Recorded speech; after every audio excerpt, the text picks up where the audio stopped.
ये एक नुक्ता नज़र होता है जब हम कौमी असम्बली के जो नशिस्तें थी उनसे हम इस्तीफ़ा दे रहे थे तो हमारे बहुत सारे MNAs जो थे वो इस नुक्ता नज़र के हामी थे कि असम्बलियों से इस्तीफ़ा ना दिया जाए।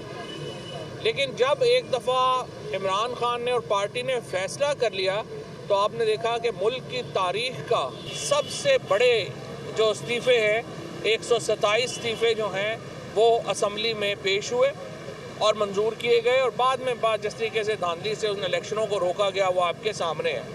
इसी तरीके से यहाँ पे भी नुक्ता नज़र होगा, नुक्ता नज़र हो सकता है, लेकिन हतमी फ़ैसला जो है वो इमरान खान ने करना है। इस सिलसिले में हमने जो मीटिंग्स हैं वो शुरू कर दी हैं। आज लाहौर के MNA और MNAs और MPAs को बुलाया है, उनका नुक्ता नज़र सुनेंगे और कल सीनियर पार्टी लीडरशिप का इजलास खान साहब ने तलब किया है और उस इजलास में जो असम्बलियों का तहलील का मामला है और हमारी जो पॉलिटिकल स्ट्रेटजी है उसके ऊपर हम आगे बढ़ेंगे। इस वक्त जो पाकिस्तान को सबसे बड़ा जो चैलेंज दरपेश है वो इकॉनमी का है। हमारे फॉरेन रिजर्व्स जो हैं वो $7 बिलियन के करीब रह गए हैं और हमारा जो असल ख़दशा है वो ये है कि ये हुकूमत अब ज़्यादा देर नहीं रह सकेगी। इस हुकूमत ने तो अब जाना ही जाना है, चाहे वो 15 दिन और गुजार लें या 1 महीना और गुजार लें। इसके बाद इलेक्शन होने चाहिए और कोई मावराए आइन इक़दामात जो हैं वो नहीं होने चाहिए। हम देख रहे हैं कि मुसलसल हमारी जो एफ़र्ट है, हमारी कोशिश है कि जो इदारों के साथ तलखियाँ हैं वो कम हों। हम अदलिया के साथ भी, हम फ़ौज के साथ अपनी तलखियाँ जो हैं वो बढ़ाना नहीं चाहते, हम कम करना चाहते हैं।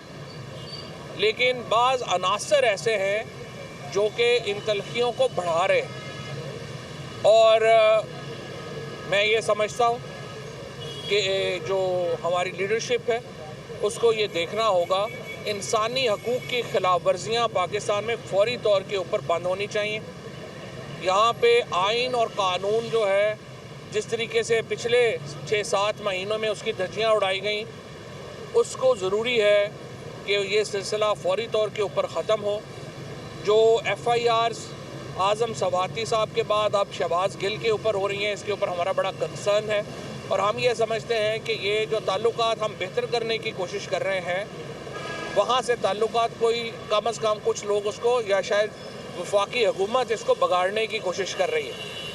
FIA की तरफ से नोटिस की भरमार हो गई है और आज चीफ इलेक्शन कमिश्नर का हमें नहीं पता ये ख़बर दुरुस्त है या गलत है, लेकिन ये मीडिया में ये ख़बर लगवाई गई है कि इमरान खान की बतौर चेयरमैन नायली के लिए कार्रवाई शुरू कर रहा है इलेक्शन कमीशन।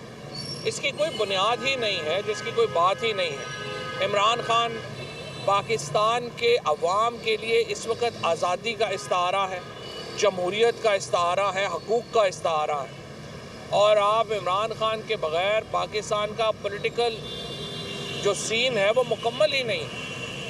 नवाज शरीफ पहले ही मुल्क से बाहर बैठे हुए हैं। जल्द हमारा डर ये है कि जिस किस्म की मईशत के हालात इन्होंने कर दिए हैं, बहुत जल्द शहबाज शरीफ, इसहाक डार, आसफ जरदारी ये भी मुल्क से बाहर लंदन पहुंच जाएंगे और फजलुर रहमान साहब का कोई पता नहीं काबुल बैठे हों। इन लोगों का मुल्क किस तरह से छोड़ के जाना, जिस तरीके से मुल्क चल रहा है, इसके ऊपर हमें बड़ी तशवीश है। लेकिन इसके साथ साथ हम इंतखाबात की तरफ बढ़ना चाहते हैं। हम ये चाहते हैं कि कोई मावराए आइन यहाँ पर इक़दाम जो हैं वो नहीं होने चाहिए। पाकिस्तान के अंदर इंटरिम गवर्नमेंट लंबी होना आइन के मुनाफी, इसका कोई कॉन्स्टिट्यूशन के अंदर इसकी कोई गुंजाइश नहीं है और ऐसी कोई भी जो तजवीज़ है उसको हम मुस्तरद करते हैं। पाकिस्तान को आइन के मुताबिक चलाया जाना चाहिए। इंसानी हकूक़ की बहाली और मामला जो हैं वो उनके ऊपर हमारा जो कंसर्न है उनको दूर किया जाए और जिस तरह से मैंने कहा हम इदारों से अपने जो तलखियाँ हैं उनको कम करने के ऊपर गामज़ान हैं और यही हम उसकी तरफ बढ़ना चाहते हैं। शुक्रिया। तो सर ये फरमाइएगा कि क्या अभी तक PTI के साथ वफाकी हुकूमत के या किसी के भी कोई बैकडोर रास्ते आम इंतखाबात के हवाले से हुए हैं और क्या चौधरी परवेज लाई के साथ भी किसी ने कहा है कि आम इंतखाबात के हवाले से कोई किरदार अदा करें?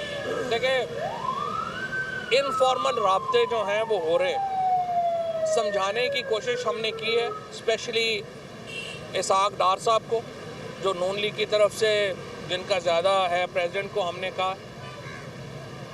मसला ये है कि ये हुकूमत इर्रेलिवेंट होती जा रही है बड़ी तेज़ी से। जो पाकिस्तान की मईशत की सूरत हाल है उसमें ये हुकूमत बड़ी तेज़ी के साथ अपनी अहमियत खो रही है।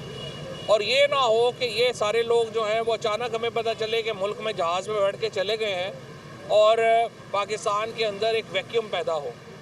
ये नहीं होना चाहिए। इसीलिए हमने इनको भी समझाने की कोशिश की है कि आपको इलेक्शंस के अलावा मुल्क में और स्टेबिलिटी कोई निज़ाम नहीं दे सकता। आप कल शहबाज शरीफ जो है वो पार्लिमानी जमहूरियत के ऊपर लेक्चर दे रहे थे, तो पार्लिमानी जमहूरियत का तो पहला असूल ये है कि जब भी हालात एक हद से ज़्यादा ख़राब होते हैं आप अवाम के पास जाते हैं, तो आप अवाम से भाग रहे हैं। आपने कश्मीर के इलेक्शन देखे हैं किस तरह से वहाँ पर वफाकी, कभी भी कश्मीर में वफाकी हुकूमत के ख़िलाफ़ पार्टी नहीं जीत सकी। ये PTI वाहिद पार्टी है जो वफाकी हुकूमत की तमाम तर इंटरवेंशंस के बावजूद, तमाम तर वहाँ पे जो धांधली हुई वफाकी हुकूमत की, उसके बावजूद कश्मीर के इलेक्शन भी जो है वो जीती है। जितने इलेक्शंस अब तक हुए हैं तहरीक इंसाफ जो है वो इलेक्शन जीत रही है। अच्छा साहब, ये बताइएगा कि तहरीक इंसाफ का मौक़िफ़ था कि रूस के साथ जो तेल के लिए खान साहब ने दौरा किया था उसके बाद मामला डिस्टर्ब हुए आपके और जो एस्टेब्लिशमेंट के दरमियान भी मामला काफ़ी डिस्टर्ब रहा। अब जो है नई हुकूमत जो है वो रूस गई है, उन्होंने फिर कहा कि तवानाई के बुरान पे काबू पा लेंगे, हमारी डील हो चुकी है कि हमें कम रेट पर तेल जो है वहाँ से मिल रहा है। देखिए, पहली बात तो यह है कि अब तो वैसे ही इंटरनेशनल मार्केट में तेल अपनी 30 साल की सबसे कम सतह के ऊपर है। तकरीबन इस वक्त वो 75 से 80 डॉलर के दरमियान जो है वो तेल चल रहा है। अब तो वो महंगा ही नहीं रह गया इंटरनेशनल मार्केट में। जब सबसे महंगा था उस वक्त आपने लिया नहीं है, अब आप चले गए हैं वहाँ पे मुंह उठा के। और मैं ये समझता हूँ कि इस हुकूमत की ना कोई एनर्जी पॉलिसी है, ना इस वक्त तो हमें गैस की ज़रूरत है।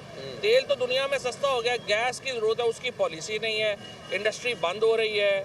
हमारा इस वक्त जो डॉलर के हालात हैं वो आपके सामने हैं, तो इसलिए ये अब तो इरेलीवेंट। जो सर ये बताइएगा कि जो मुशावरत का अमल है, पंजाब ने खत लिखा है आज वज़ीर आज़म को कि सेफ कार्ड की मद में भी पैसे रोक लिए गए हैं और अब 7-7.5 अरब रुपया वो भी रोक लिया गया है और बाकी भी जो पैसे थे जो पंजाब का राइट था वो नहीं दिया जा रहा।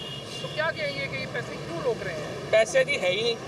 प्रॉब्लम इस वक्त ये हुआ है कि इनके पास तो वो कहते हैं ना जहर खाने के भी पैसे नहीं। 176 अरब रुपया पंजाब का ये इस वक्त मकरूज़ है वफाक, और 120 अरब रुपए का खैबर पख्तूनख्वा का मकरूज़ है। अब ये सेहत कार्ड भी रुक जाएगा, चीज़ें रुक जाएंगी। इसीलिए तो मैं आपको ये बता रहा हूँ, हमारी नज़र में ये हुकूमत चंद दिनों की या चंद